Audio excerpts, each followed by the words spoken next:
Monopoli. Model monopoli didasarkan pada asumsi bahwa ada pasar yang terdefinisi dengan baik dengan satu pemasok tunggal. Dengan kata lain, monopoli adalah suatu keadaan di mana di dalam pasar hanya ada satu penjual sehingga tidak ada pihak lain yang menyainginya. Monopoli menetapkan harga yang dinotasikan dengan P dan konsumen meminta kuantitas yang dinotasikan dengan DP. Atau bentuk kebalikannya, untuk menjual kuantitas yang dinotasikan dengan Q, penjual harus menetapkan harga yang dinotasikan dengan PQ. Dengan memproduksi Q, perusahaan monopoli menimbulkan biaya, dinotasikan dengan CQ. Akhirnya diasumsikan bahwa penjual memilih harga untuk memaksimalkan keuntungan. Perusahaan monopolis memiliki kekuatan besar dalam menentukan harga yang dikenakan, yaitu sebagai penentu harga, price setter, dan bukannya pengikut harga atau price taker. Perhatikan bahwa karena harga dan output terkait dengan fungsi permintaan, maka memilih harga optimal atau memilih output optimal adalah hal yang sama. Artinya, meskipun diasumsikan, monopolis menciptakan harga dan konsumen memilih kuantitas sebagai sebuah fungsi harga. Jadi, perusahaan monopoli memilih jumlah optimal yang diinginkan konsumen untuk dibeli dan kemudian menetapkan harga yang sesuai. Berikut ini adalah keputusan perusahaan monopoli sebagai keputusan memilih tingkat output. Maksimalisasi laba terjadi ketika perusahaan menggunakan aturan optimal bahwa pendapatan marginal sama dengan biaya marginal, di mana pendapatan marginal dinotasikan dengan MR atau marginal revenue, dan biaya marginal dinotasikan dengan MC atau marginal cost, yang dapat ditunjukkan dengan aturan elastisitas sebagai berikut. Di mana harga dikurangi biaya marginal per harga sama dengan 1 per elastisitas, di mana margin MC adalah biaya marginal dan elastisitas didefinisikan sebagai kurang perubahan permintaan per perubahan harga dikali harga per kuantitas. Atau yang menunjukkan lebih jelas bahwa perusahaan monopoli secara optimal menetapkan markup atas biaya marginal, yaitu harga dikali 1 kurang 1 per elastisitas sama dengan biaya marginal. Dengan kata lain, seorang monopolis harus menetapkan margin harga biaya yang semakin besar saat elastisitas harga permintaan semakin rendah. Selanjutnya, hal ini diilustrasikan pada gambar 5.1 yang bersumber dari buku Louis M. B. Cabral, yaitu yang menggambarkan harga dan margin optimal untuk fungsi permintaan yang berbeda. Nah, QM dan PM menunjukkan jumlah dan harga monopoli. Dalam hal ini, biaya marginal diasumsikan tetap. Di pasar monopoli, kita tahu bahwa harga lebih besar dari biaya marginal dan bahwa markup monopoli bergantung pada elastisitas permintaan. Kuantitas yang memaksimalkan keuntungan ditemukan di mana pendapatan marginal sama dengan biaya marginal dan harga yang memaksimalkan keuntungan sebagai harga tertinggi yang bersedia dibayar orang per unit ditunjukkan dalam PM atau harga M. Maka monopoli adalah selisih antara harga dan biaya marginal. Grafik di sebelah kiri menunjukkan jumlah permintaan elastisitas rendah seperti yang diprediksi oleh persamaan 5.1, harga optimal dan margin, lebih besar daripada kurva permintaan dengan elastisitas tinggi, yaitu grafik di sebelah kanan. Dengan kata lain, semakin tidak elastis kurva permintaan, semakin tinggi markupnya. Kurva permintaan sebelah kanan lebih elastis dibanding kurva permintaan sebelah kiri, atau kurva sebelah kiri lebih inelastis, sehingga markup lebih rendah di kurva kanan dan lebih tinggi di kurva kiri. Ingat, monopolis melihat konsumen tidak peka terhadap harga, jadi jika kita menaikkan harga, kuantitas yang diminta akan turun. Oleh karena itu, kenaikan harga akan meningkatkan keuntungan monopolis, sehingga monopolis akan menaikkan harga dan mendapatkan markup harga yang besar di atas biaya marginal. Selanjutnya, perusahaan dominan. Monopoli murni dari perusahaan yang mengendalikan 100%. Namun, tidak jarang terdapat industri di mana salah satu perusahaan menguasai pangsa pasar 50% atau lebih, dan satu set perusahaan kecil membagi sisa pasar di antara mereka sendiri. Dominant firm atau perusahaan dominan adalah suatu perusahaan yang memiliki 50-100% pangsa pasar dan tanpa pesaing yang kuat. Nah, di sini contoh perusahaan dominan yang saya ambil adalah perusahaan dominan di Indonesia. Salah satunya adalah Indofood. Indofood sebagai perusahaan dominan dalam industri mie instan menerapkan berbagai strategi agar tetap memiliki pangsa pasar yang paling besar. Berbagai strategi yang diterapkan berupa strategi pemasaran yang gencar melalui periklanan dan promosi serta melakukan berbagai strategi untuk membendung serangan kompetitor potensial dengan cara melakukan integrasi vertikal. Cara ini tentu saja akan menguasai seluruh sektor dari hulu produksi ke hilir yaitu pemasaran dalam industri mie instan. Perilaku PT Indofood sukses makmur sebagai perusahaan dominan yang menerapkan berbagai strategi untuk mempertahankan dan memperbesar pangsa pasar serta upaya memenangkan persaingan. Materi selanjutnya yaitu monopoli dan kekuatan monopoli. Kekuatan monopoli merujuk pada kemampuan perusahaan untuk mempengaruhi harga pasar. Kekuatan pasar bisa melemah ketika pasar terdiri dari banyak pemain dan produk relatif homogen. Sedangkan kekuatan pasar bisa lebih tinggi ketika perusahaan beroperasi di bawah oligopoli, di mana pasar hanya terdiri dari beberapa perusahaan dan perusahaan memiliki kekuatan pasar absolut jika hanya satu-satunya produsen di pasar. Seperti kasus Apple Computer, Apple adalah satu-satunya produsen komputer pribadi Apple Mac. Artinya, Apple adalah pemasok monopoli PC Mac dan seperti untuk komputer pribadi yang berbasis Windows. Kekuatan atas harga pasar adalah absolut di pasar monopoli. Pemonopoli menentukan pasokan, kualitas produk, dan harga jual di pasar karena merupakan pemasok tunggal. Pemonopoli juga tidak memiliki pesaing langsung maupun ancaman dari produk substitusi. Hambatan masuk juga sangat tinggi, sehingga memungkinkan perusahaan untuk mempertahankan kekuasaannya. Selanjutnya, pelanggan tidak memiliki opsi untuk beralih ke produk lainnya karena tidak ada produk substitusi. Tingkat kekuatan monopoli berbanding terbalik dengan elastisitas permintaan yang dihadapi perusahaan. Kenapa demikian? Karena perusahaan berada dalam posisi yang lebih baik untuk membebani harga lebih tinggi daripada biaya marginalnya jika elastisitas permintaan rendah atau permintaan relatif inelastis. Namun, sebaliknya, jika elastisitas permintaan tinggi atau permintaan relatif elastis, maka perusahaan memiliki kekuatan pasar yang lebih kecil. Para ekonom menggunakan indeks Lerner untuk mengukur kekuatan pasar.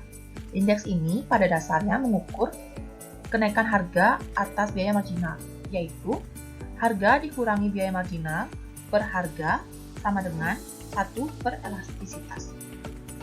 Ketika indeks Lerner adalah positif atau L lebih besar daripada 0, maka perusahaan memiliki kekuatan monopoli. Mereka dapat mengenakan harga yang lebih besar dibandingkan dengan biaya marginalnya. Sehingga semakin besar nilai indeks, maka semakin besar pula kekuatan monopolinya. Baik, materi selanjutnya yaitu regulasi. Seperti yang sudah diketahui bahwa penetapan harga monopoli menunjukkan alokatif inefisiensi, yaitu harga yang ditetapkan oleh perusahaan monopoli lebih besar daripada biaya marginal. Karena output yang ditetapkan oleh perusahaan monopoli itu bisa dapat dikatakan rendah daripada output optimal. Persaingan adalah cara untuk mencapai efisiensi yang hilang dalam penetapan harga monopoli. Namun, jika biaya tetap besar, maka persaingan mungkin bukan alternatif yang layak. Situasi ekstrim ini diberikan oleh monopoli alami. Kasus ketika struktur biaya sedemikian rupa sehingga biaya diminimalkan dengan satu pemasok saja. Dalam kasus ini, regulasi langsung dari perusahaan monopoli atau perusahaan dominan mungkin merupakan solusi yang optimal. Pertama-tama, bisa dimulai dengan mempertimbangkan kasus regulasi monopoli yang paling sederhana. Seperti ada perusahaan dengan fungsi biaya yang diberikan oleh C sama dengan F plus CQ, di mana F adalah biaya tetap modal dan C adalah biaya marginal. Tanpa regulasi, perusahaan monopoli menetapkan harga pada tingkat monopoli yaitu P pangkat M seperti yang ditunjukkan pada gambar di layar, karena optimum sosial akan menetapkan harga pada biaya marginal. Harga monopoli menyiratkan bahwa output lebih rendah daripada optimal dan efisiensi alokatif lebih rendah daripada optimum pada darah E. Sedangkan monopolis menerima keuntungan variabel dari P sama dengan Q pangkat M dalam kurung P pangkat M dikurangi C. Sehingga laba bersih diberikan oleh P dikurangi biaya modal atau biaya tetap. Regulator adalah memaksa perusahaan monopoli untuk menetapkan harga sama dengan biaya marginal atau P pangkat R sama dengan C, di mana R sendiri adalah singkatan dari regulated atau diatur. Dalam hal ini, output diberikan oleh QR dan efisiensi alokasi maksimum tercapai. Namun, penetapan harga biaya marginal bisa membuat keuntungan negatif bagi perusahaan dikarenakan jika biaya marginal konstan, laba variabel V adalah 0, maka laba total adalah minus F atau kurang dari biaya modal. Jelas perusahaan yang merugi F atau biaya modal tidak dapat bertahan. Untuk mengatasi masalah ini, administrator mungkin memberikan subsidi kepada perusahaan sebesar F. Namun, hal ini kemungkinan akan menimbulkan masalah tambahan. Nah, pertama, untuk mendapatkan nilai biaya modal, regulator harus menaikkan pajak di tempat lain dalam perekonomian. Kerugian efisiensi yang tersirat oleh pajak-pajak ini mungkin lebih besar daripada kerugian efisiensi yang seharusnya dihilangkan oleh penetapan harga biaya marginal. Nah, yang kedua, kemungkinan transfer dari regulator ke perusahaan yang diatur memberikan lebih banyak keleluasaan dan membuka pintu untuk kemungkinan penangkapan peraturan.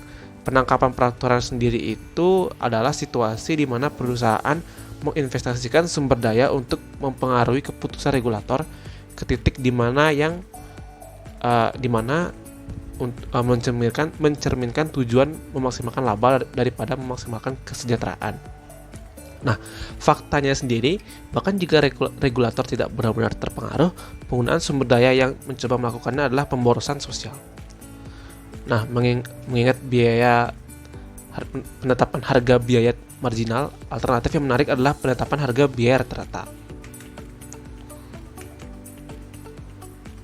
Nah, di bawah rezim ini, perusahaan dipaksa untuk menetapkan harga terendah yang konsisten dengan menghasilkan keuntungan non-negatif, yaitu harga sama dengan biaya rata-rata.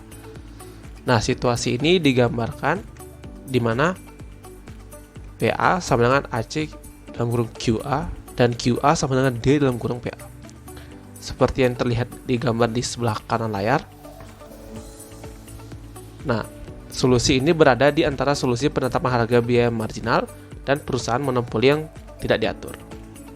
Nah, salah satu masalah utama dengan peraturan tingkat pengembalian ini adalah bahwa hal itu memberi perusahaan sedikit insentif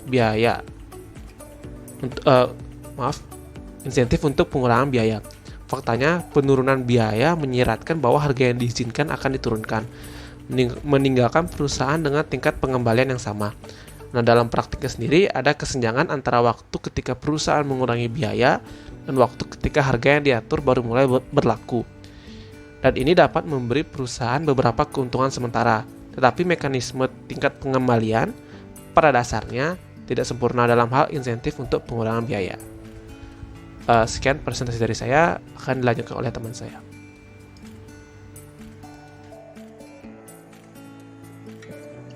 Fasilitas esensial dan harga akses. Fasilitas esensial. Fasilitas esensial adalah fasilitas penyedia kebutuhan dasar yang diperlukan agar kesejahteraan masyarakat terjamin. Beberapa contoh dari fasilitas esensial yaitu listrik, bahan bakar, kereta api, dan telekomunikasi.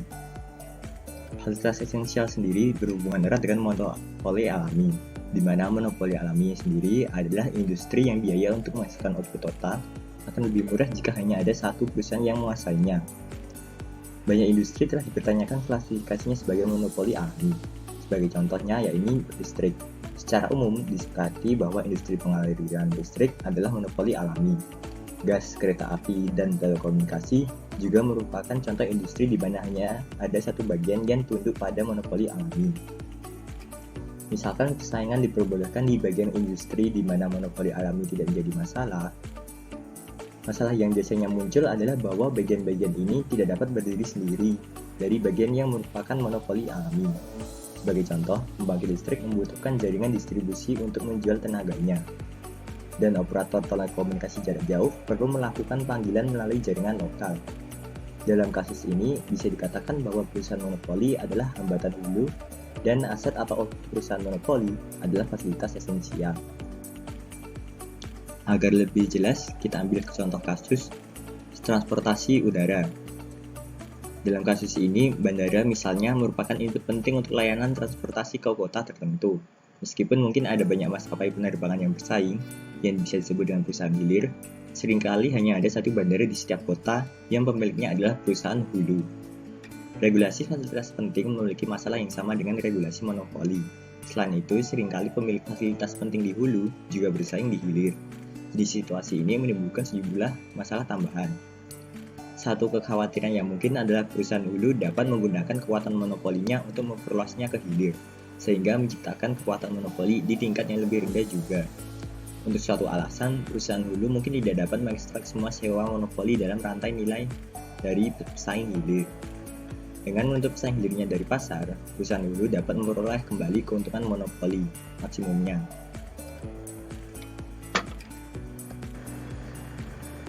Salah satu cara untuk menghindarinya adalah dengan memaksa perusahaan hulu untuk melepaskan kepentingannya di pasar hilir. Aturan Efficient Component Pricing Rule atau ECPR telah diusulkan sebagai sarana untuk mencapai tujuan ini. Aturan tersebut menyatakan bahwa harga grosir yang ditawarkan kepada perusahaan hilir independen tidak boleh lebih tinggi dari selisih antara harga akhir yang ditetapkan oleh perusahaan hilir dominan. Idenya adalah pada harga grosir yang telah ditetapkan, margin perusahaan hilir adalah harga akhir perusahaan hilir dikali kurung buka biaya marginal perusahaan hilir ditambah harga grosir perusahaan hilir kurung tutup sama dengan kurung buka harga akhir perusahaan hilir dikurangi harga akhir perusahaan dominan kurung tutup ditambah kurung buka biaya marginal perusahaan dominan dikurangi biaya marginal perusahaan hilir. Dari persamaan sebelumnya, kita menyimpulkan bahwa jika perusahaan hilir independen menetapkan harga yang kompetitif sehubungan dengan saingannya, katakanlah P2 sama dengan P1, maka perusahaan hilir independen hanya akan menerima margin positif jika C2 kurang dari C1. Ini adalah ide dari ECPR, yakni memungkinkan perusahaan hilir independen untuk bertahan jika mereka bersaing dengan perusahaan hilir milik dominan. Intinya, jika ECPR ditetapkan, maka efisiensi produksi bisa maksimal. Namun masih jauh dari jelas bahwa ECPR ini akan memiliki manfaat yang pasti.